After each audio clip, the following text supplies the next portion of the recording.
J'ai intitulé notre étude de ce soir « La parole, un enjeu de vie ou de mort. Fonction et mode d'emploi de la parole ».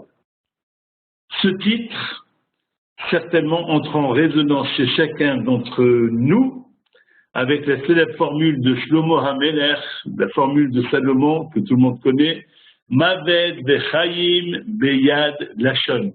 La mort et la vie sont entre les mains de la langue. Je me propose de découvrir avec vous de façon, bien sûr, comme l'a rappelé Johan, de façon interactive, quelques-unes des spécificités et des fonctions du lashon, de la parole. Des parachiotes de Tazria à Metzora vont nous donner l'occasion de disserter sur la fonction de la parole, car, et chacun d'entre nous certainement le sait déjà, il faut savoir que nos sages ont directement relié la tsara'at, c'est-à-dire une espèce d'affection lépreuse, à la calomnie, au lashon hara. Et Chachamim de dire dans la Gemara, Metzora égale Motzi Shem Ra. Le Metzora, celui qui est atteint par cette espèce d'affection lépreuse, il n'est pas atteint par hasard, évidemment, c'est le résultat du fait qu'il a calomnié. Alors, première réflexion, il eût été logique à première vue que l'on traitât la médisance comme l'une des autres déviances comportementales que chacun de nous doit s'appliquer à corriger. Or, il semble bien que le lashon hara occupe une place à part dans le travail sur les midot, dans le travail que chacun de nous doit faire sur ses qualités d'être, sur sa conduite.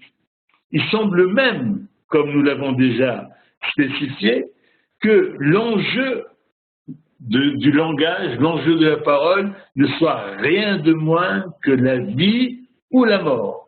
Maved vechaim beyad lashon ve'ohaveha yochal pirya. Je traduis donc ce verset de Shlomo HaMelech.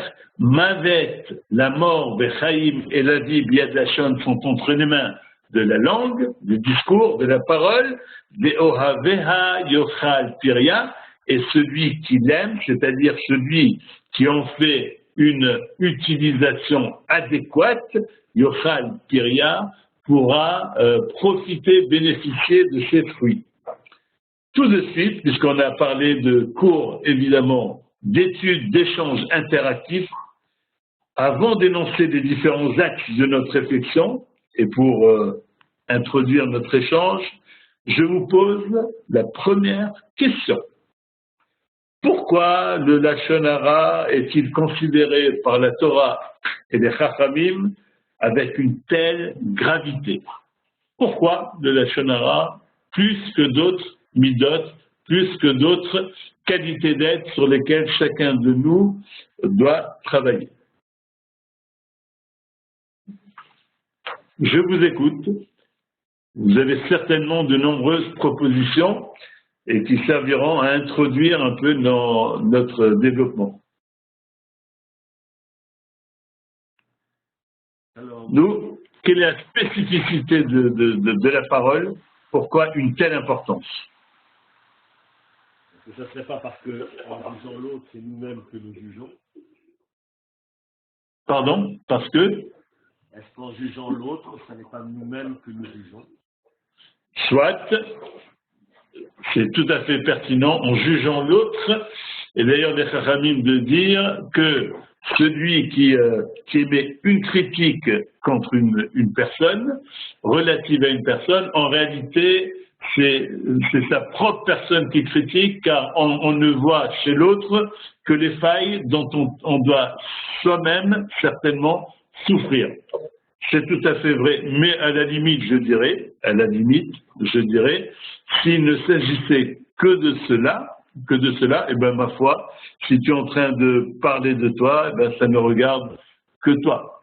Mais là, on voit bien qu'il s'agit certainement également de soi, mais il s'agit de l'autre, il s'agit de mon rapport à l'autre. Vous avez certainement encore d'autres propositions?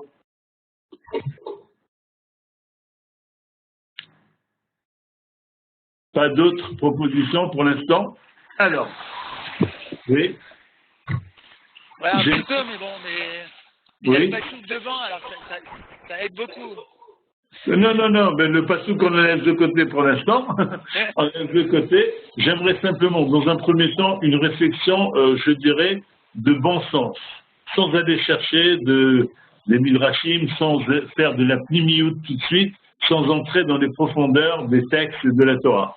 Simplement, pourquoi considérer avec une telle gravité la parole, le discours?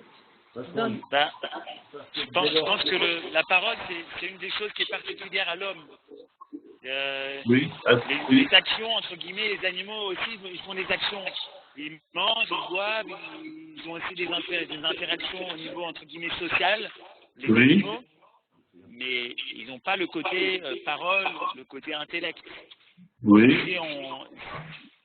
Si on est poga, si la chose qui est particulière à l'homme, on ne l'utilise pas dans le bon sens, alors on perd toute notre qualité d'homme. Évidemment, et nous allons être amenés à développer tout ça. Donc, si vous voulez bien, nous allons entamer notre développement, et je précise tout de suite, s'agissant de la parole, s'agissant du lachon, évidemment que mon exposé ne se veut pas exhaustif parce qu'il y a des océans à découvrir en termes de limoud, en termes d'études et de ce qui a pu être écrit, de ce que l'on peut encore découvrir. Je vais entamer le développement par des choses basiques, élémentaires. Simplement, c'est un rappel. La parole est un outil de communication qui doit permettre d'informer, nous sommes clairs, et de faire lien. La parole, c'est ce qui va me permettre d'entrer en relation, de faire lien avec l'autre. Dans notre vie sociale, dans notre vie sociétale, la parole, le discours, en fonction de sa teneur et de sa forme, peut, et chacun de nous peut en faire des expériences tous les jours, peut établir une passerelle, peut susciter une empathie positive entre moi et l'autre, ou au contraire, élever un mur entre moi et mon prochain. Or, notre devoir d'identification à Kadosh Baruch Hu, Kedoshim Kiyu Ki Kadoshani, notre devoir d'identification comportementale à Kadosh Baruch Hu, nous avons, compte tenu de ce devoir, nous avons le devoir d'œuvrer pour instaurer des relations pacifiées entre nous et les autres, entre nous et notre prochain. Et d'ailleurs, on peut aller même plus loin, et je vais tout de suite citer des exemples que vous connaissez. Il nous est même demandé parfois d'adapter et parfois même de commettre un mensonge par omission, ou de faire, j'appellerais ça, de faire des petits arrangements avec la vérité dans le simple but de maintenir ou de rétablir des relations harmonieuses entre des protagonistes ou des conjoints. Tout de suite,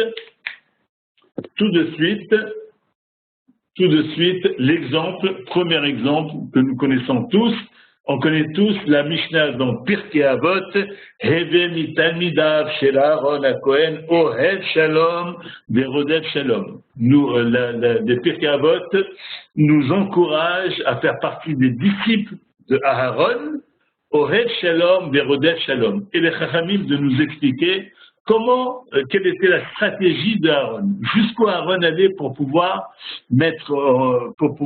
rétablir des relations harmonieuses entre deux personnes qui avaient eu quelques conflits. Réhouven et Shimon avaient un conflit. Réhouven et Shimon étaient dans une relation conflictuelle, donc ne s'adressaient même plus la parole. Aaron allait chez Réhouven et lui disait: tu sais, Réhouven, j'ai rencontré Shimon et j'ai vu qu'il était très, très chagriné. D'ailleurs, il m'en a parlé. Il m'a dit qu'il était très chagriné par les relations conflictuelles qui s'étaient établies entre lui et toi. Et j'ai bien senti chez lui le désir profond, authentique de pouvoir rétablir une relation positive avec toi. Reuven de répondre, mais dans ces cas-là, moi évidemment que je suis prêt à rétablir ces relations harmonieuses. Aaron se rendait chez Shimon et tenait le même discours. Ce qui faisait que lorsque le lendemain, Reuven et Shimon se croisaient dans la rue, ils se jetaient dans les bras l'un de l'autre et on avait réussi à rétablir ce lien, à refaire lien. Aaron allait jusqu'à faire des petits arrangements avec la vérité, simplement pour rétablir le shalom. Dans une parenthèse, je préciserai qu'un des noms de Akadosh Baruch Hu, c'est Shalom. Akadosh Baruch Hu qui a Oseh Shalom Bimomav, ou Yaaseh Shalom Alenu, il y aurait beaucoup de choses à dire sur la notion de Shalom, mais appliqué à nos relations sociales, je pense que tout le monde a compris. Au-delà de Aaron même, Akadosh Baruch Hu, on voit qu'Akadosh Baruch Hu a répété, il va omettre de répéter en réalité ce qu'avait dit Sarah dans son cœur, ce qu'elle avait pensé et ce qu'elle avait dit fort dans son cœur, oui. Il ne le répète pas dans son intégralité. Sarah, lorsque elle avait entendu qu'on avait annoncé qu'elle pourrait mettre au monde un enfant, Sarah Bekirba, Sarah s'est mise à rire à l'intérieur d'elle-même, entre guillemets, et elle a dit mais c'est pas à mon âge que je risque d'avoir un enfant, et en plus Vadoni Zaken, et mon époux est bien vieux pour pouvoir me donner un enfant. Lorsqu'Akadosh Baruch Hu va faire la remarque, le reproche relatif à la conduite de Sarah, et qui va en parler à Abraham, Akadosh Baruch Hu va omettre de préciser que Sarah avait dit, et mon époux est bien vieux, bien trop vieux pour me donner un enfant. Akadosh Baruch Hu va passer ça sous silence. Pourquoi ?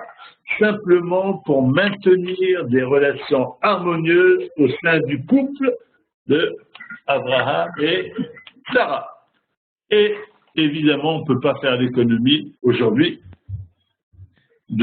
puisque l'on parle toujours d'utilisation du langage verbal dans les relations humaines, on ne peut absolument pas passer sous silence actuellement les conséquences désastreuses, je pense que vous êtes chacun au courant, les conséquences désastreuses du déferlement de la calomnie sur les réseaux sociaux.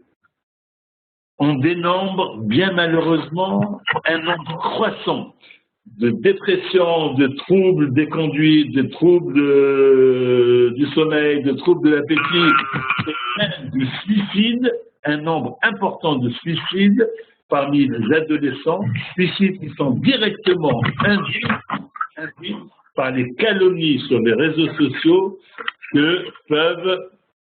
qui déferlent de la part et là je mets des guillemets, de la part de leurs camarades souvent, de leurs camarades de classe ou de leurs camarades de cours de récréation.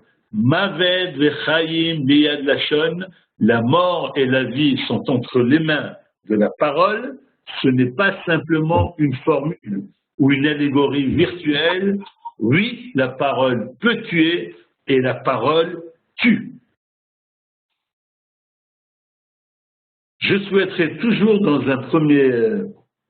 une première étape relier la parole au regard, et c'est là que je rejoins la première intervention, relier la parole au regard que nous portons sur l'autre. Il faudrait que l'on se pose la question suivante. Lorsque j'émets une critique sur une personne, est-ce que je suis tout à fait conscient que cette personne a été créée des Tselem Elohim, a été créée à l'image de Dieu, c'est-à-dire qu'elle est porteuse d'une humanité qui lui vient directement de Akadosh Baruch Hu. Et je rajouterai singulièrement, si je suis en train de critiquer un Ben Israël, déjà individuellement, et je ne parle même pas du Ham Israël, si je suis en train de critiquer un Ben Israël, je suis en train de critiquer un fils du roi des rois. Banim atem lachem elokechem. Vous êtes les enfants de Akadosh Baruch Hu. Dans Am Israël, vous êtes les enfants de Akadosh Baruch Hu. Si moi, je me permets de critiquer une personne qui est qui est un fils de Akadosh Baruch Hu, est-ce que je peux m'attendre à ce que cela trouve grâce aux yeux du Père, aux yeux de Akadosh Baruch Hu? Est-ce que l'on se pose cette question avant de commencer à formuler des appréciations et souvent des critiques sur notre prochain? Premier point. Deuxième point, la critique est née d'un regard qui toujours s'attache à la chitzoniyut, à l'extériorité, à la réalité visible, perceptible du prochain. C'est un regard donc toujours réducteur qui ne pénètre absolument pas dans la pnimiyut, dans l'intériorité de l'être de l'autre. Évidemment que si je pouvais mesurer la grandeur, la dimension de la neshama, la dimension de l'âme dont est porteur mon prochain, évidemment que je ne me permettrai absolument pas de le critiquer. Très important. Et ça, évidemment que ça fait référence à ce regard qu'essaie de nous faire développer le Rav Kook. Le Rav Kook, que son mérite nous protège, lorsque le Rav Kook parle en permanence de la pnimiyut, dans notre regard, dans le regard que nous portons sur l'autre, s'attacher à l'intériorité de l'autre. Et maintenant, j'arrive à encore un autre volet qui est le volet qui a été un peu introduit par Johan, c'est la parole comme étant la marque de l'humain, c'est-à-dire qu'on va définir, selon la Torah, l'humain est un être parlant. Descartes a parlé d'un être, je pense, donc je suis, et la Torah pourrait pratiquement dire, je parle, donc je suis humain. Je parle, donc je suis homme. Je parle, donc je suis femme. On va se référer tout de suite, si vous voulez bien, au verset, à la premier verset que l'on a là en référence. Vaïtser, donc dans Bereshit, Bet, chapitre 2, Pasuk, Zayin, Vaïtser Adonai Elohim et Adam, Afar min ha'adama, Vaïpar be'apav nishmat chayim, Vaïhi ha'adam le nefesh chaya. Je lis tout de suite la traduction. L'Éternel Dieu forma l'homme, poussière de la terre, insuffla dans sa face un esprit de vie, et l'homme devint une âme vivante. Que nous dit le Targum, très connu dans la littérature juive, le Targum de traduire Vayi ha'adam le nefesh chaya, et l'homme fut un être vivant. L'homme, évidemment, qu'il était vivant, puisque Akadosh Baruch Hu l'a créé, puisqu'il lui a insufflé un souffle de vie, Nishmat Chaim. Qu'est-ce que l'on a besoin de préciser? Vayi ha'adam le nefesh chaya. Évidemment, il est vivant. Et le Targum de venir nous dire Vayi ha'adam le nefesh chaya, ruach memalela. Un être parlant, un être qui parle. Autrement dit, la Torah nous dit que la spécificité de l'humain, c'est évidemment qu'Akadosh Baruch Hu l'a créé, mais ça, c'est une réalité pour l'ensemble de la création. Vaïpar be'apav nishmat chayim, il lui a insufflé un souffle de vie. C'est une spécificité, mais ce n'est pas tout. Vayi ha'adam le nefesh chaya, autre spécificité qui va singulariser l'humain parmi les autres, au sein des autres créatures, l'être humain est Ruach Memalela, est un être parlant. Être parlant, et le Maharal va aller même plus loin, en disant que l'humain n'est pas simplement un être parlant, un être doué, doté de la capacité de parler, mais le Maharal va dire Dibur ha'adam ou kol ha'adam. La parole des discours de l'homme, c'est tout l'homme. C'est-à-dire que le discours de l'humain est la projection de cet humain et quelque part il va caractériser l'ensemble de cet humain. La parole, nous l'avons dit, je le répète, c'est capital, caractérise l'humain et de ce fait, une distorsion dans le bon usage de cet élément singulier, la parole, va affecter l'ensemble des compartiments constitutifs de l'humain. Je vous renvoie, ça c'est ce que dit le Maharal, après on s'interrogera sur le pourquoi. Je vous renvoie tout de suite à Masechet Arachin, le Talmud, une page de Talmud dans le Arachin. Voilà. Tana de Rabbi Ishmael, Kol HaMesaper Lashon Hara, Magdil HaAvonot, Keneged Shalosh Averot. Avodat Kochavim, Bigilou Yarayot, Shlichut Damim. Tana Debe Rabbi Ishmael. On a enseigné dans la maison d'études de Rabbi Ishmael. Kol HaMesaper Lashon Hara, tout celui qui fait de la médisance, qui raconte de la médisance, oui, Magdil Avonot, Keneged Shalosh Averot. Il commet des péchés, il commet des fautes, des péchés qui sont équivalents à trois avérotes, à trois grandes transgressions.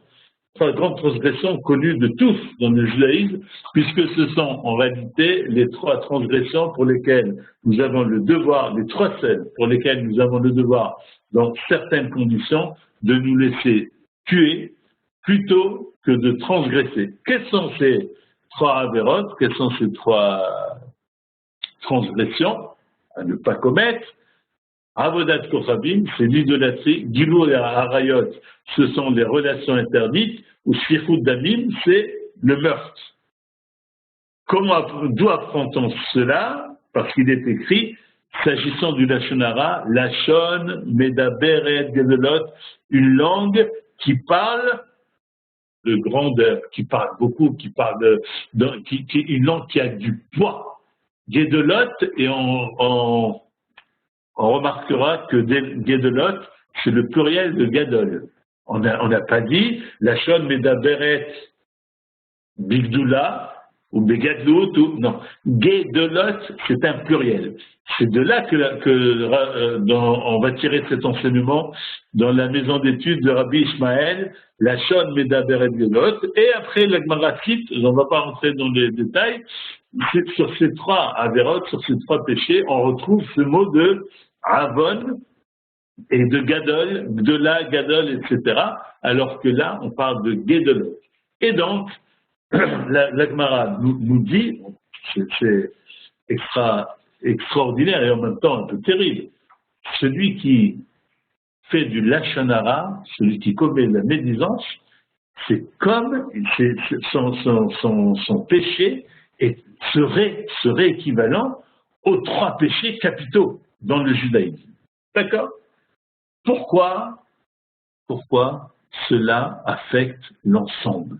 Pourquoi ma parole affecte l'ensemble des compartiments de mon être? D'accord? Tout de suite, on va se reporter à ce midrash. Hop. Le midrash. Alors, le midrash qui ici est rapporté notamment par le Maharal. Nous allons lire ce midrash et essayer de le traduire ensemble. Maaseh berochel echad.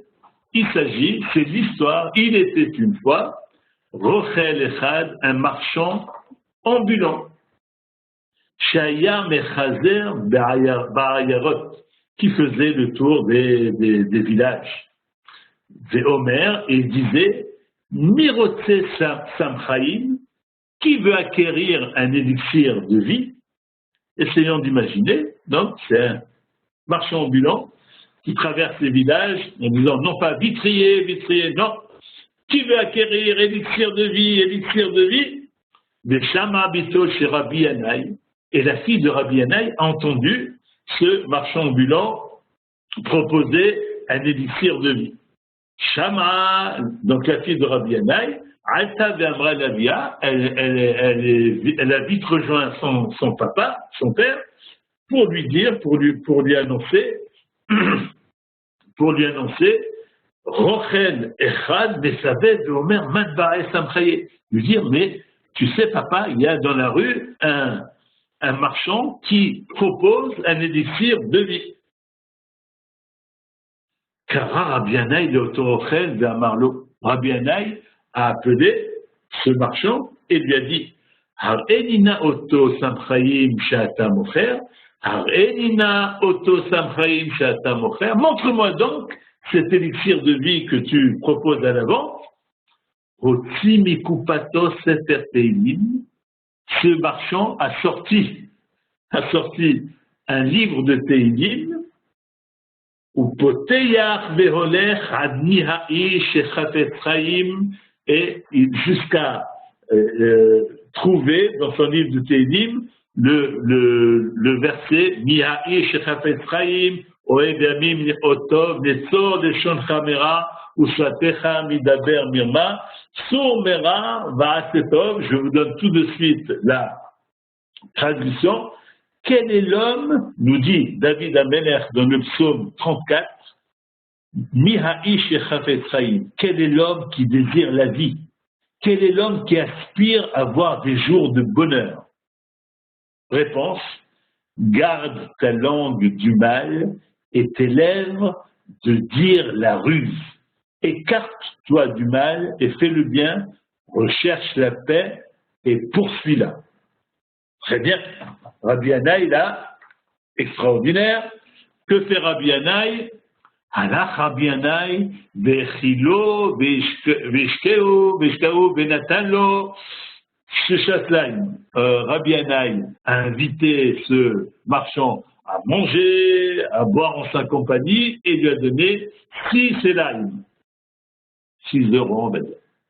Amra Lobito, sa fille étonnée, lui a dit, Loaïta Yodeya Pasumse, papa, est-ce que tu as découvert ce verset? C'est un verset de Teilim que tu ne connaissais pas. Amarla Hen et la Shebazé ou Birero. Elle dit bien sûr que je connaissais, mais ce marchand a eu la vertu de quoi? De venir éclairer, de mettre un éclairage encore plus fort sur ce verset. Quel est cet éclairage? C'est l'éclairage par la forme, par le fait qu'il traverse les villages et qu'il ait choisi ce scénario va laisser une empreinte sur tout celui qui va vivre cette scène.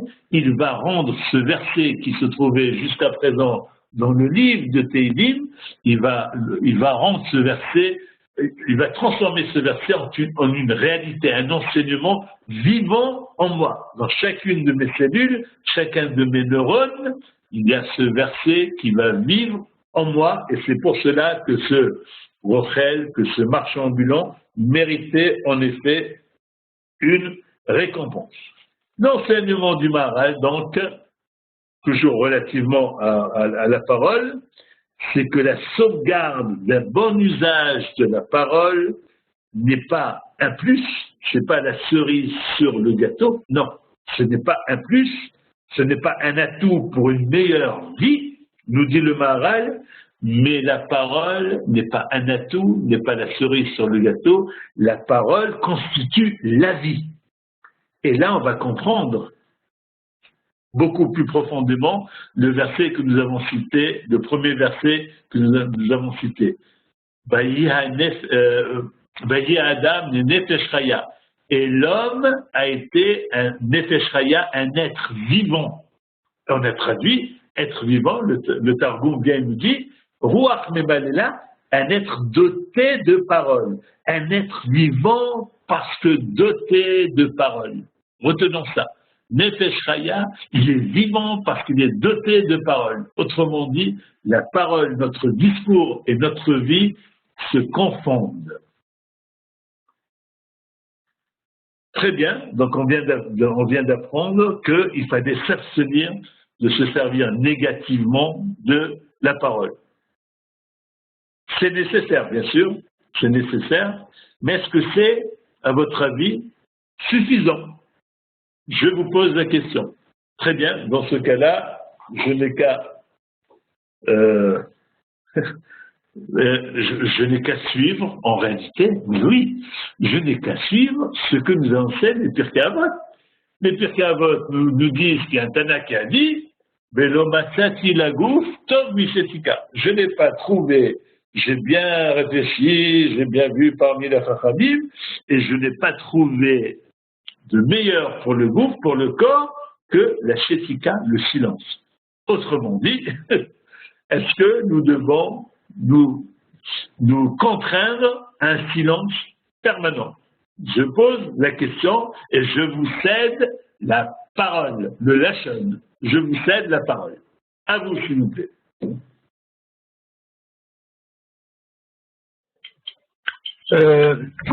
Vu que l'homme a un rôle sur Terre, il doit l'utiliser et il doit utiliser donc sa parole. Oui. Pour accomplir sur cette terre et l'utiliser dans le bon sens. Donc ce n'est pas uniquement retenir des mauvaises paroles, c'est au contraire construire de bonnes paroles. Construire de bonnes paroles. Et si je suis à la recherche de bonnes paroles, où est-ce que je peux puiser? Où est ce puits où je peux puiser de bonnes paroles, où je suis sûr de ne pas passer à côté de la bonne parole? Oui. Évidemment que ce que tu dis est tout à fait pertinent et ça s'impose. Évidemment que je dois me servir de la parole pour prodiguer des paroles de soutien à mon prochain, pour donner des conseils avisés, pour consoler mon prochain, pour l'encourager quand il faut. Évidemment, ça c'est une utilisation positive de la parole.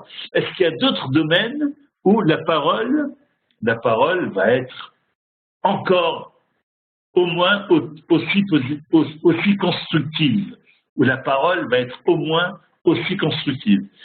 À vous, s'il vous plaît. Je vous cède. Dans la tefila. Pardon? Dans la tefila. Tefila, Hazakubao. La prière. La prière est l'étude de la Torah. La prière est l'étude de la Torah. Alors, la Gemara dans Avodah Zarah, je ne sais pas si on l'a. Est-ce qu'on a la Gemara dans Avodah Zarah? Je regarde. Oui, la Gemara dans Avodah Zarah pose la question que je viens de vous poser. Alors, qu'est-ce qu'elle dit? Mi ha'i shechafet chaim oev yamim le'otov netzor leshon chamera u'shatecha midaber mirma. Donc, c'est ce que nous venons de dire. Dans le livre de Teilim, il est dit clairement, donc, netzor leshon chamera u'shatecha midaber mirma. Garde ta langue du mal et tes lèvres de dire la ruse. Et la Gemara de poser la question.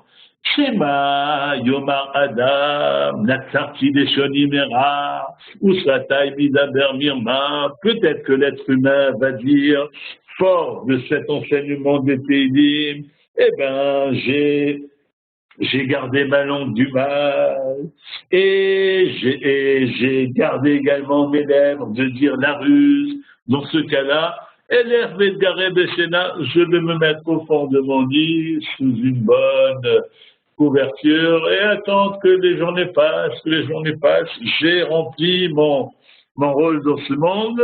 Bien sûr, c'est une question provocatrice de la Gemara. Talmud Lomar, c'est la raison pour laquelle David Améler dans les psaumes ne s'est pas arrêté là. Il n'a pas dit simplement tout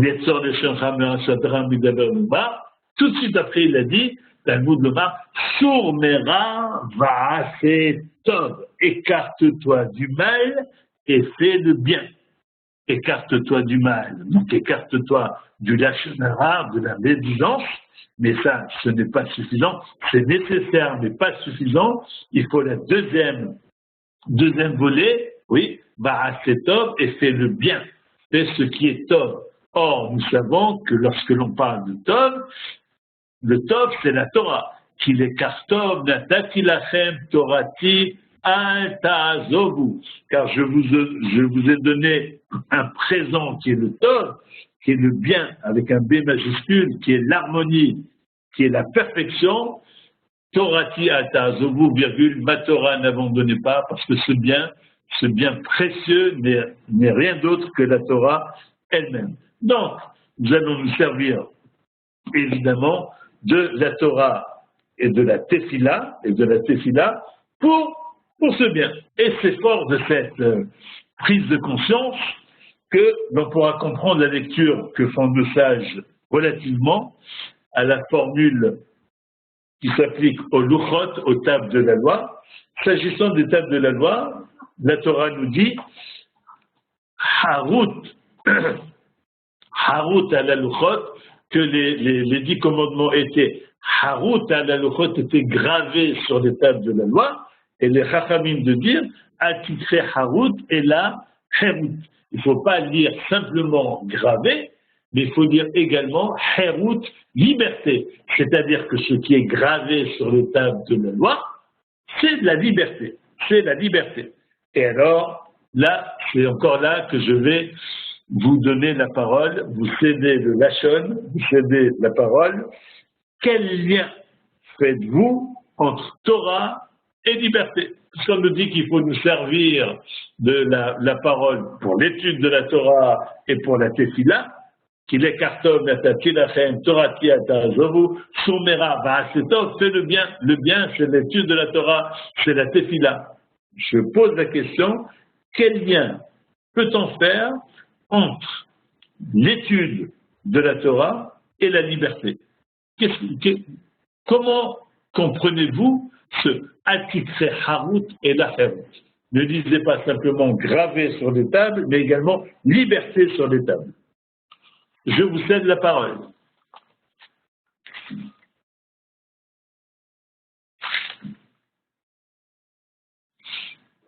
Commençons par les éléments fondamentaux. En quoi la Torah m'offre, en quoi la Torah prodigue de la liberté. On pourrait discourir très très longtemps là-dessus. Mais au niveau simplement élémentaire, qu'est-ce qu'on peut dire?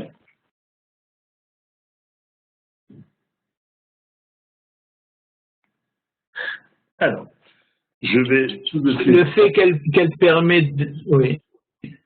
Oui, j'écoute. Je dis le fait qu'elle permet... Le fait qu'elle permet et d'apprendre et de savoir. Oui. Quand on ne sait pas, on n'a pas la liberté, mais quand on sait, liberté et le choix devant nous. Chazak ou Baruch, évidemment. Premier aspect, premier volet, la Torah m'ouvre les yeux, la Torah m'éclaire sur ce qui est essentiel. La Torah m'éclaire, c'est bien la raison pour laquelle il est écrit Kiner mitzvah ve Torah or. La mitzvah est une lampe et la Torah est une lumière. Oui, ner le ragli Toratecha. Ta Torah va être une lampe qui va guider ma marche. Ner le ragli Toratecha. Qui va guider ma marche. Donc évidemment que la Torah va venir m'éclairer par le savoir, m'éclairer en orientant mes pensées, mes actions, mes sentiments, en les orientant sur l'essentiel. Je suis sûr de ne pas passer à côté. Et donc ça libère. La connaissance libère, et en cela la Torah est non pas simplement Harut à la Luchot, mais également Herut. Mais j'aimerais aborder un autre aspect de cette liberté. Ça, j'insiste souvent dans les études que je peux proposer sur cette notion. La Torah me prodigue de la liberté parce que la Torah me donne la capacité de donner, la Torah est un outil qui me libère de tout ce qui est de l'ordre de la fatalité. Une personne qui étudie la Torah, une personne qui est forte de l'enseignement de la Torah, de l'étude de la Torah, qui est fort de la tefila, de la prière, oui, est une personne qui sait qu'elle tient les rênes de son histoire individuelle et qu'elle peut même faire basculer l'histoire de l'ensemble de l'humanité, l'histoire de la communauté, l'histoire de la collectivité et même l'ensemble de l'histoire avec un H majuscule, l'histoire de l'humanité. Parce qu'en détenant la Torah, on ne détient pas simplement une série de mitzvot. Et je vous pose la question, je vous cède de nouveau la parole. Matan Torah, oui, Akadosh Baruch Hu nous a donné la Torah. Qu'est-ce qui a été donné au Ham Israël par le fait de donner la Torah? Qu'est-ce que Akadosh Baruch Hu nous a donné? Il nous a donné des textes avec des mitzvot, avec des règles de conduite. Nous sommes tous d'accord là-dessus. Oui, la Torah, Akadosh Baruch Hu nous a donné des règles de conduite. Quelques éléments d'histoire, l'histoire des Avrot, Abraham, Yitzhak, Yaakov, l'histoire des Hébreux, oui, l'esclavage, et une série de mitzvot, et jusqu'à nous mener à la porte, à la frontière, à la veille d'entrer en Eretz Israël. Très bien. Donc des éléments d'histoire et des consignes comportementales. Comment nous conduire? Là-dessus, nous sommes d'accord. Mais au-delà de ça, dans Matan Torah, qu'est-ce que Akadosh Baruch Hu nous a donné? Est-ce que vous avez une idée là-dessus?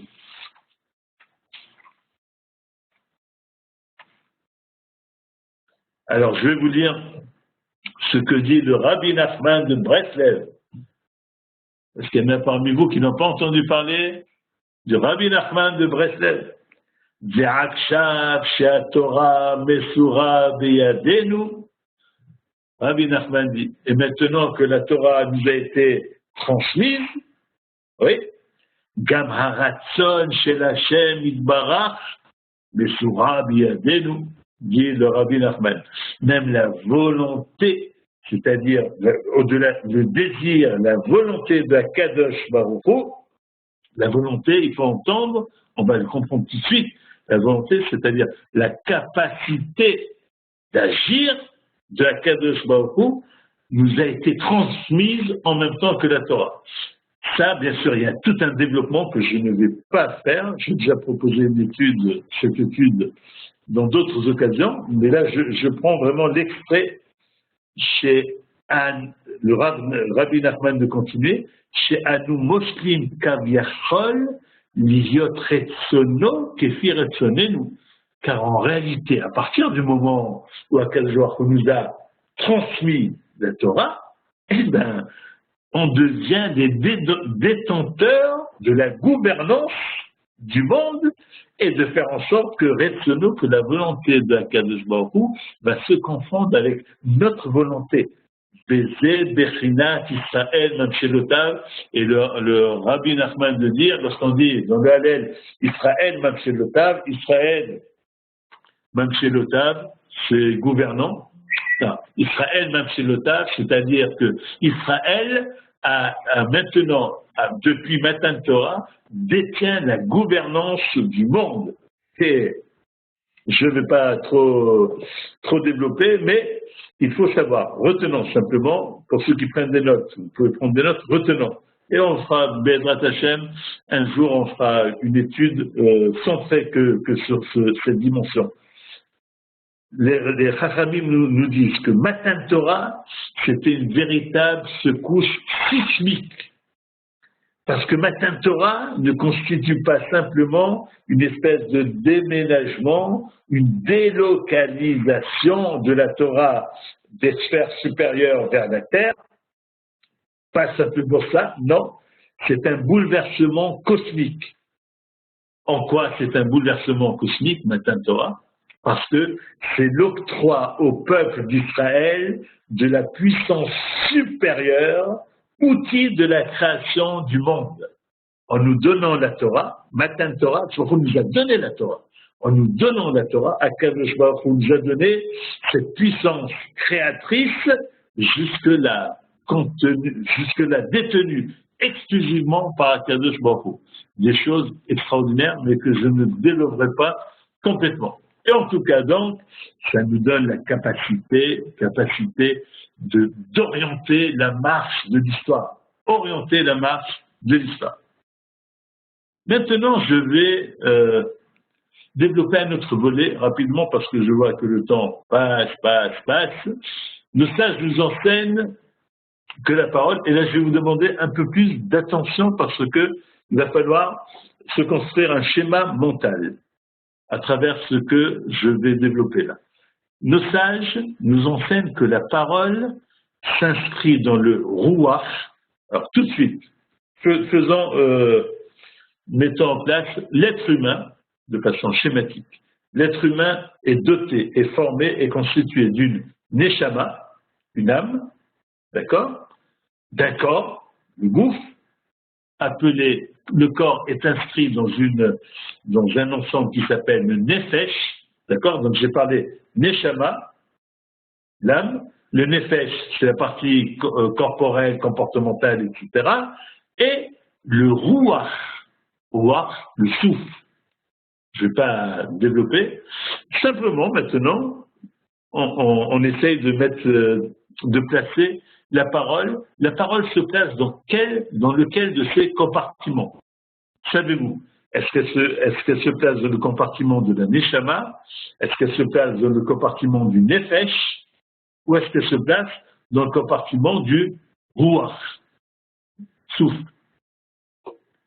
Avez-vous une idée? Rouach, c'est le souffle.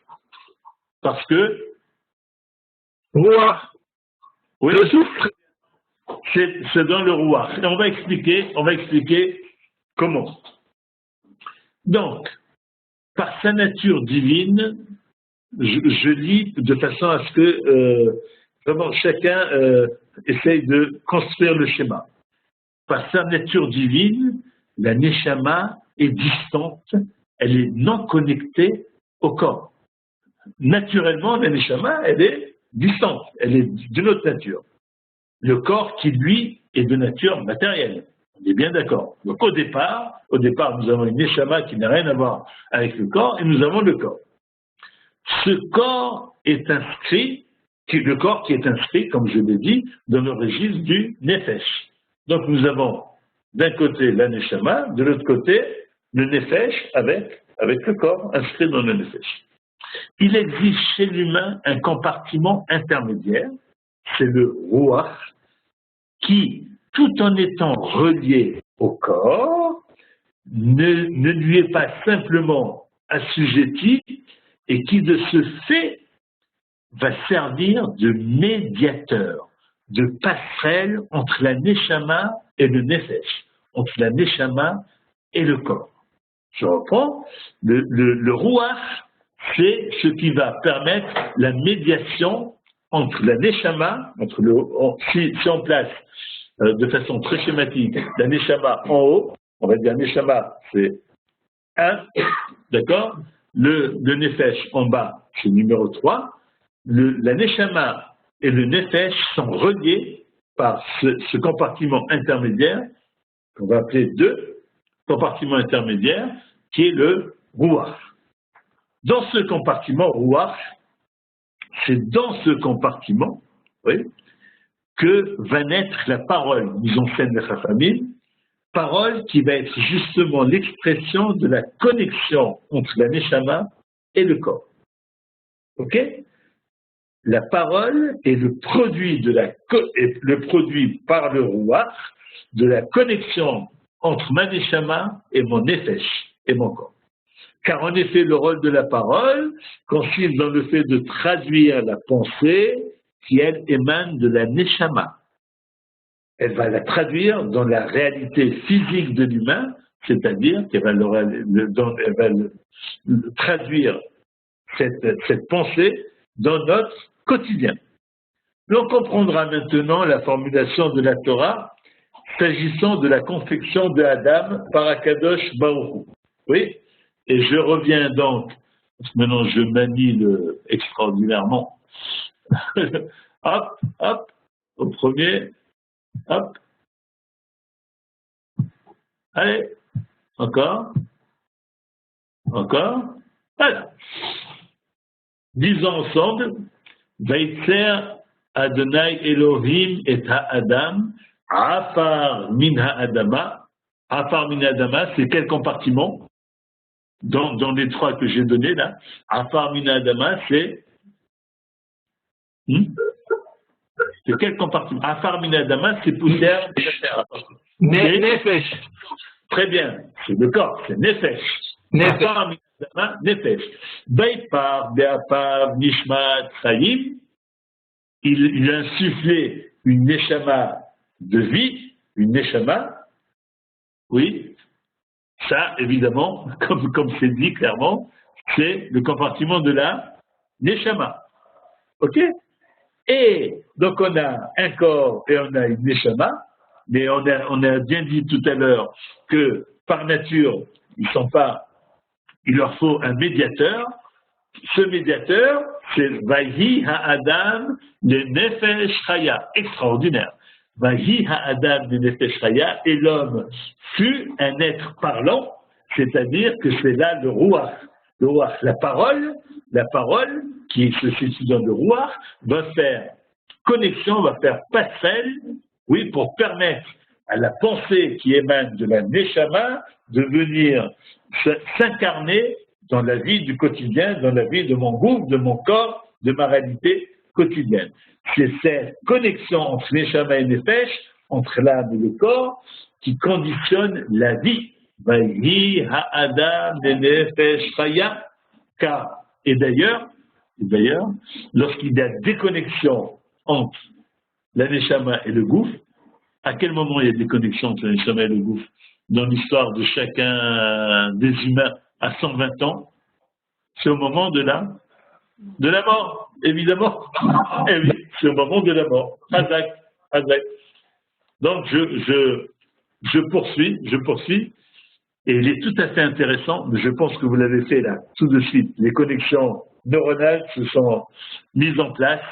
Il est tout à fait intéressant de noter que la parole assure au sein de l'être humain une fonction similaire à la fonction de trait d'union et de porte-parole que joue l'humain entre la terre et le ciel, entre les réalités matérielles et spirituelles. Pour marquer nos esprits, chacun de nous a cette image dans son schéma mental, c'est quoi? Je vais vous proposer que l'on se réfère au scénario du rêve de Yaakov. Qu'est-ce qui est dit dans le rêve de Yaakov? Ve'inesula Mutsav Arta, une échelle qui se tenait Arta, sur terre, Verosho Magia Shamaima, et le sommet de l'échelle se tenait, atteignait le ciel, Ve'ine Malach Elohim Olim Yordimbo, et les anges de l'Éternel, Olim Yordimbo, montaient et descendaient. Le Soulam, l'échelle, cette échelle, qui fait lien entre le ciel et la terre, cette échelle, dont la valeur numérique est combien? Je vous laisse 30 secondes. Valeur numérique de Soulam, Samer, Vav, Lamed, Mem. Y a-t-il des mathématiciens? Alors, la valeur numérique de Soulam, 136, est la même que celle de Kol. Kol, c'est la voix. La voix, c'est-à-dire la parole. C'est la même valeur numérique. Parole qui fait le lien au sein de l'être humain entre la Neshama et le Nefesh. Tout se retrouve. Il y a une cohérence dans tout ça. D'accord? Une formule m'est venue à l'esprit lorsque j'ai préparé cette étude commune avec vous. Une formule m'est venue à l'esprit pour synthétiser ces dernières dimensions de la valeur parole et de la fonction parole. Cette formule, c'est la parole libérée, la parole liberté. Je vais tout de suite définir. La parole libérée, la parole liberté. S'agissant de la parole liberté, on vient de définir, par le biais de l'étude de la Torah et de la Tefila, j'ai la capacité de tenir les rênes de mon histoire et d'orienter l'ensemble de l'histoire de la collectivité. Et j'ai cité le Rabbi Nachman de Breslev. C'est clair. Maintenant, s'agissant de la parole libérée, après ce schéma que nous avons maintenant tous en tête, une parole libérée, c'est une parole qui est libérée d'un ego débordant. Un ego qui va faire quoi? Un ego qui est responsable d'une distorsion de mon regard et de mon discours et qui va être producteur d'une parole pervertie, une parole parasité. C'est-à-dire que dans mon schéma où la parole doit connecter ma neshama à mon corps, il va avoir ce parasite, cet ego qui va venir créer un embol, qui va venir créer une distorsion au niveau de cette connexion et ça va donner une parole de médisance. Parole libérée, car bénéficiant d'une circulation, une parole libérée, non pas dans le sens où on entend aujourd'hui, on dit une parole libérée, c'est-à-dire que je peux dire ce que je veux, sur qui je veux, là où je veux et quand je veux. Mais pas du tout, mon ami. La Torah vient te dire qu'une parole libérée, c'est une parole qui bénéficie d'une circulation libre, fluide, qui va assurer une connexion harmonieuse entre ta neshama et ton corps. Or, si cette connexion est bien assurée, si elle est libre, cette connexion, elle va exprimer ta neshama. Donc, elle va évidemment exprimer du positif. Elle ne va pas exprimer de la médisance. J'arrive tout de suite, et vous allez voir pourquoi j'ai parlé de paroles libérées et de paroles liberté. J'arrive à la dernière, oui, voilà, non, c'était là, c'était juste avant, oui, Vaïdaber, disons ensemble et traduisons. Vaïdaber Adonai Moshe les morts, Zoti Torah Talisora, Biom Taorato, etc. L'Éternel appela Moïse et lui parla de la tente d'assignation en ces termes. Parle aux enfants d'Israël et dis-leur. Si quelqu'un d'entre vous veut présenter au Seigneur une offrande de bétail, c'est dans le gros ou le menu bétail que vous pourrez choisir votre offrande. Si cette offrande est un holocauste pris dans le gros bétail, il l'offrira mâle sans défaut. Il le présentera au seuil de la tente d'assignation pour être agréable au Seigneur. Il appuiera sa main sur la tête de la victime, elle sera agréée en sa faveur pour l'obtenir pour personne. Alors, on dépouillera la victime, arrangeant la tête de la... Qu'est-ce que c'est que ça? Qu'est-ce que c'est ça? C'est pas la traduction, ça. Non, c'est pas la bonne traduction. Non, c'est pas la bonne traduction. Non. Alors, je reprends. Moi, je disais la traduction, c'est pas du tout la traduction. Vadaber Hashem et Moshe les morts, l'Éternel parla à Moshe en ces termes. Qu'est-ce qu'il lui dit à Kadosh Baruch Hu? Voilà la bonne traduction. Voici la règle à appliquer au lépreux le jour de sa purification. Il sera présenté au prêtre, le prêtre sortira hors du camp et constatera que la plaie de lèpre a quitté le lépreux. Sur l'ordre du prêtre, on apportera pour l'homme à purifier 2 oiseaux, c'est ça qu'il faut souligner, 2 oiseaux vivants purs, du bois de cèdre, de l'écarlate et de l'hysope. Le prêtre ordonnera qu'on égorge l'un des oiseaux au-dessus d'un vase d'argile sur de l'eau vive. Pour l'oiseau vivant, il le prendra ainsi que le bois de cèdre, l'écarlate et l'hysope. Il les plongera dans l'eau vivante, dans le sang de l'oiseau égorgé, au-dessus de l'eau vive. Il fera 7 aspersions sur celui qui se purifie de la lèpre, et l'ayant purifié, souligné, lâchera l'oiseau vivant dans la campagne. D'accord? Donc, l'offrande du Metzora, de celui qui a commis le péché de médisance et qui a été mis en quarantaine, etc., le jour de sa purification, le jour où il va pouvoir rejoindre le camp, rejoindre la collectivité, la vie en collectivité, il va apporter dans son offrande notamment 2 oiseaux. 2 oiseaux. Pourquoi 2 oiseaux? Vous avez une idée là? En un mot? Pourquoi 2 oiseaux? La Gemara, dans Arachim, nous dit, elle nous éclaire sur le choix de la Torah, 2 oiseaux, pour cette offrande, elle dit, ce monsieur a fait de la mauvaise langue, il a piaillé, comment on dit, piaillé, il a piaillé comme un oiseau. Je ne sais pas bien piailler, d'accord? Ce monsieur, il a piaillé comme l'oiseau, alors, les fichach yavi korban siporim chez mes patpetim, et bien il apportera comme offrande des oiseaux qui piaillent. D'accord? Et c'est l'enseignement du Maharsha, écoutez, extraordinaire, l'enseignement du Maharsha qui va venir renforcer notre formule, la formule que je vous ai proposée, parole libérée, parole liberté. L'oiseau égorgé, nous dit le Maharsha, symbolise le lachon hara, le lachon hara, la médisance, la parole qui est inadéquate, la parole pervertie qu'il nous faut extirper, évacuer de notre discours. Donc, cet oiseau qui représente la parole pervertie, on va l'égorger, on va s'en débarrasser. Alors que le deuxième oiseau, comme diraient les enfants, le deuxième oiseau, qui symbolise la parole adéquate, la parole appropriée, la parole opportune, oui, la parole libérée, cet oiseau recouvrira sa liberté. Il libérera l'oiseau vivant, l'oiseau l'oiseau vivant, je traduirai moi, l'oiseau vivant, l'oiseau symbole d'une parole de vie. Et cet oiseau-là, symbole d'une parole de vie, il va le libérer dans la campagne. Et vous savez quoi? Le Targum Yonatan va encore plus loin.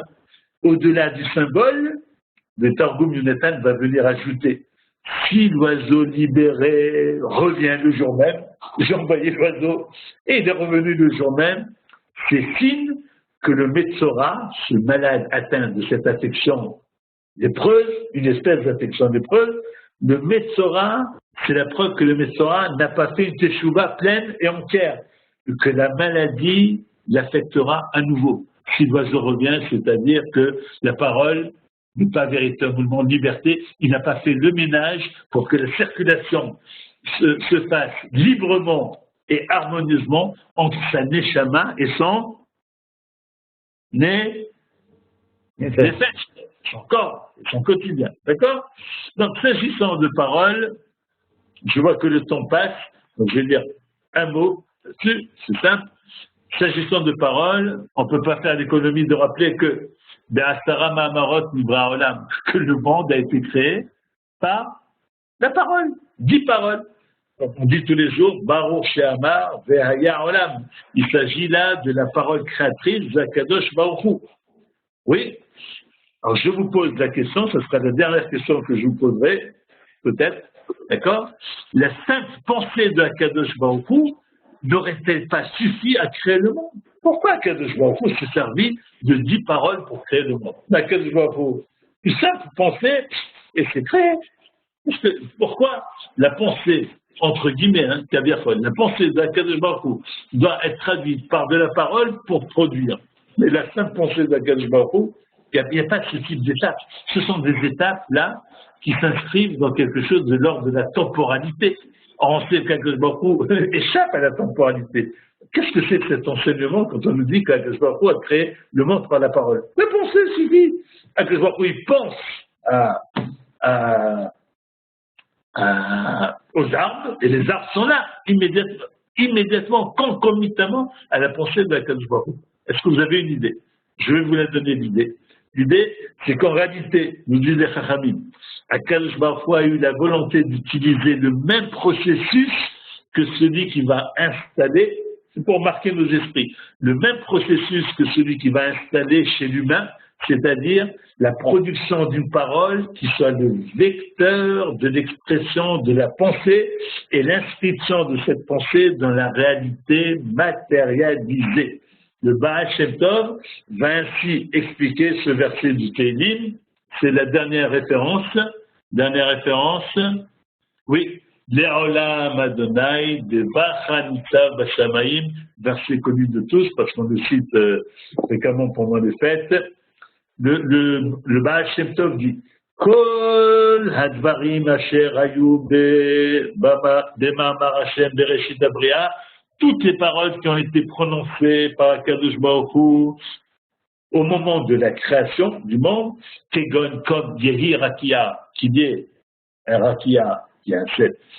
Otan Haotiot, ces lettres, des paroles prononcées, entre guillemets, par Akadosh Baruch Hu, ces lettres, Otan Haotiot, Randim Adayom Barakia, se trouvent encore aujourd'hui, L'Olam Hashem, Devachan Nitzav Bashamein, se trouve encore au niveau du Rakia, au niveau du ciel, dans les hauteurs, oui, ou Mechayim et Tarakia, et ce sont ces paroles qui donnent vie, qui donnent existence, qui font que le Rakia perdure, chez le Batel Mitsiuto.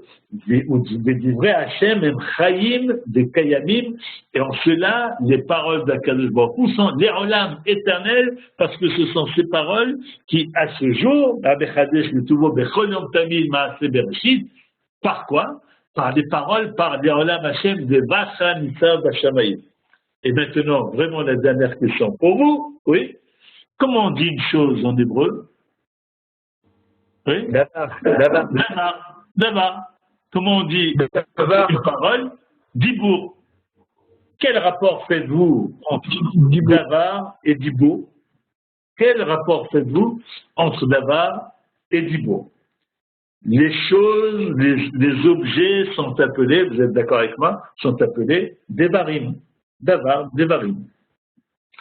Seul l'humain, nous disait Chachamim, seul l'humain qui lui-même est doté de la faculté de parler, est en mesure et a le devoir de voir, le devoir de découvrir la parole divine qui donne existence à toute chose. À nous de découvrir le dibour qui sous-tend tout davar, le dibour qui donne réalité à tout davar. Le dibour,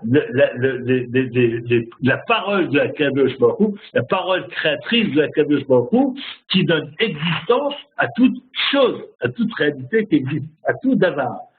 À nous de découvrir, et c'est ce que j'appellerais bien sûr développer le regard critique, c'est de pouvoir voir à travers chaque chose et à travers évidemment chaque événement la main agissante de la Kadosh Baruch Hu.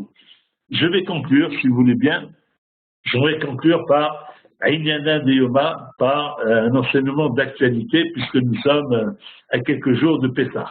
Nos sages nous enseignent dans le Zohar que Galut Mitzrayim ou Galut Hadibour, que l'exil de Mitzrayim, c'est l'exil de la parole. Sans développer ce concept, donc de façon très concise, je rappellerai, notez, que chacun de nous note. 1. À l'origine de la descente en Égypte, l'on trouve la haine que vouaient les Shevatim à leur frère Yosef. Donc, il n'y avait pas des relations, il n'y avait pas un discours pacifié entre les Shevatim, entre les frères de Yosef et Yosef, à l'origine de ce qui va être la descente en Égypte. Deuxièmement, Yosef lui-même a colporté des paroles malveillantes sur ses frères, comme il est écrit dans la Torah. Il y avait Yosef et dit Bata, Braha et la Vienne. Yosef rapportait des mauvaises conduites. C'était un rapporteur. Voilà. Quand on était en cours de récréation, on disait il est rapporteur. Il va rapporter à la maîtresse ce que j'ai fait de mal. Yosef, voilà. Les Hébreux eux-mêmes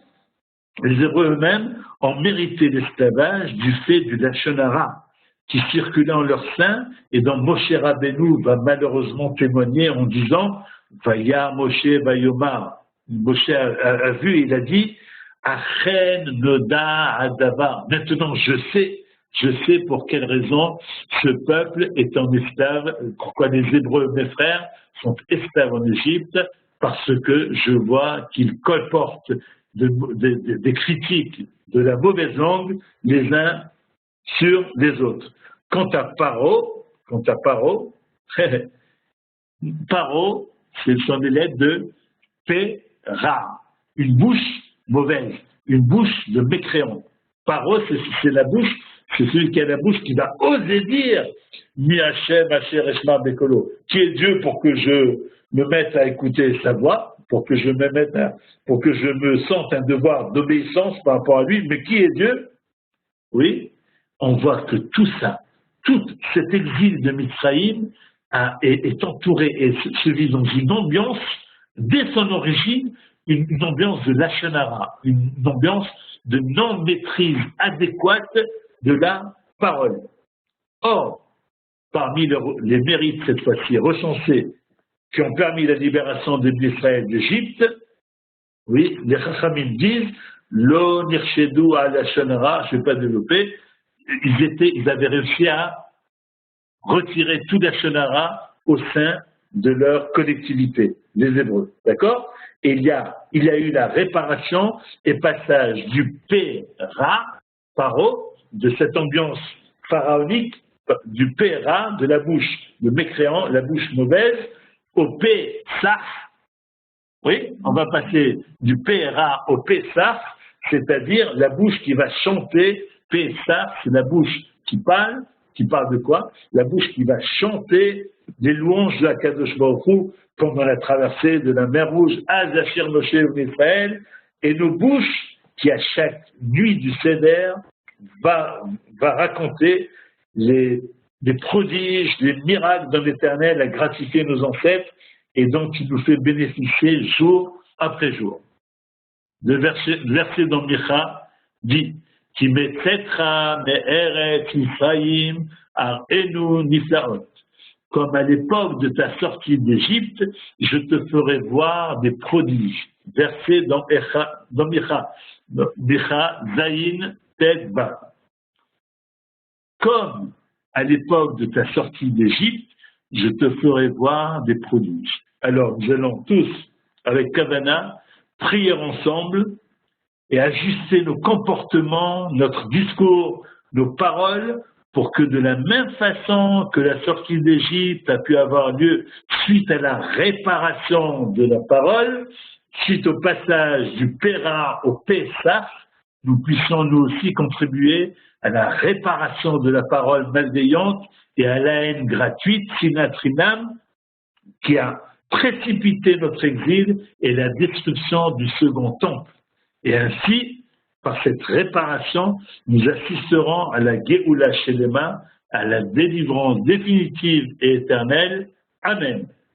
À tous, à chacun, d'abord, j'espère vous retrouver très très bientôt. J'ai eu beaucoup de plaisir à partager avec vous. Et à tous, Pessah Kasher, Besameach. Est-ce que vous avez quelque chose, une remarque à faire avant que nous nous quittions? Une belle conclusion. Merci. Merci. Toda Rabba, à très bientôt. Toda Rabba. Grâce à toi, j'ai eu des chidushim aussi, papa. Oui. Alors, on dit que Moshe aussi, il ne pouvait pas parler. Quand Dieu lui dit de venir parler, il bégaye. Il ne veut pas parler. Il faut qu'Aaron parle. Et finalement, Moshe, il sort d'Égypte. Et à la fin, il écrit tout un livre entier. C'est faire des variants. Finalement, il a appris à parler. Donc, exact. Et la deuxième chose, quand tu as dit Péra, c'est Paro. Oui. Et Pessah, alors la lettre sa mère, je sais pas si on peut, mais la lettre sa mère, parfois on peut la changer avec le tzadik. C'est des autres choses qui se changent. Ça fait tzadik ret. Tsar, ça veut dire pur. Oui. Donc c'est exactement ça. On part d'une bouche qui est mauvaise à une Pessah, si on change le sa mère en tzadik, une bouche qui est purifiée. C'est vidéo que ça rejoint. Toda Rabba à vous tous. Alors, nous, vous savez, c'est tous les soirs. Alors, demain soir, on a 2 cours super. Voilà, alors ça, c'est santé et maladie avec Dr Chiche. Dr Chiche, il est médecin généraliste, également médecin dans la médecine chinoise. Il enseigne les neurosciences. Et lui, il fait un cours entier sur la santé et la maladie, source d'éclairage spirituel. Vraiment très intéressant, ceux qui aiment la médecine et la Torah, jeudi. Et après, on enchaîne avec Roni Akrish, si vous ne connaissez pas, un grand personnage, Roni Akrish, qui est un français très châtié, comme un poète. Très châtié. Vous lui demanderez, est-ce qu'on m'entend? Vous lui demanderez à Roni Akrish de vous imiter le général de Gaulle, il est extraordinaire. Dans son imitation du général de Gaulle, il est extraordinaire. Extraordinaire. Voilà. Ah oui. Si vous voulez. Roni Akrish, donc également demain. Et la semaine prochaine, à la même heure, on aura le cours du Rav Atoun, et spécialement, ce ne sera pas sur la paracha, mais ce sera un cours avec le Rav Atoun sur Pessah. Voilà, à vous tous. Shavua Tov, à bientôt. Merci. Besimcha. Si vous voulez vous inscrire au cours, c'est sur le site fr.lilmod.org. Vous pouvez là-bas vous inscrire au cours, c'est plus facile d'accès. Et vous pouvez également revisionner les cours puisqu'ils sont enregistrés. Je mets également les références en fichier là-bas. Voilà. Bonne semaine. Bonne semaine. Ciao.